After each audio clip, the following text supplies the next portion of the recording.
শর্মার রহস্যময় কাহিনী চোখে জল আনবে শুনলে। নমস্কার, আপনারা দেখছেন নববার্তা টুডে, সঙ্গে আছি আমি সুস্মিতা। বিশ্বকাপ জয়ের পরেও টিম ইন্ডিয়ার অন্দরমহলের গল্প শোনা যাচ্ছে। বিরাট কোহলির মুখ থেকে উঠে এলো রোহিত শর্মার সঙ্গে আবেগঘন মুহূর্তের একটি কাহিনী। বার্বাডোজের সিঁড়ি দিয়ে উঠছিলেন বিরাট কোহলি, চোখে জল। সেই সময় সিঁড়ি থেকে নামছিলেন রোহিত শর্মা। নিজের বন্ধু বিরাটকে দেখে তাকে বুকে টেনে নেন ভারতীয় অধিনায়ক।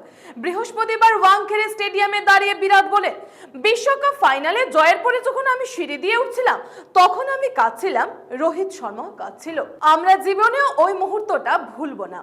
15 বছরে আমি এই প্রথম রোহিতকে এত ইমোশনাল দেখলাম।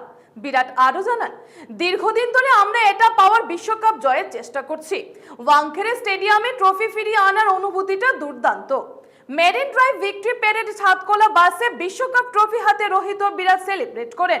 দলের অন্যরা ট্রফি নিয়ে সেলিব্রেট করছিলেন বাসের ঠিক সামনে। সেখানে দাঁড়িয়ে রোহিতকে ডেকে দেন বিরাট।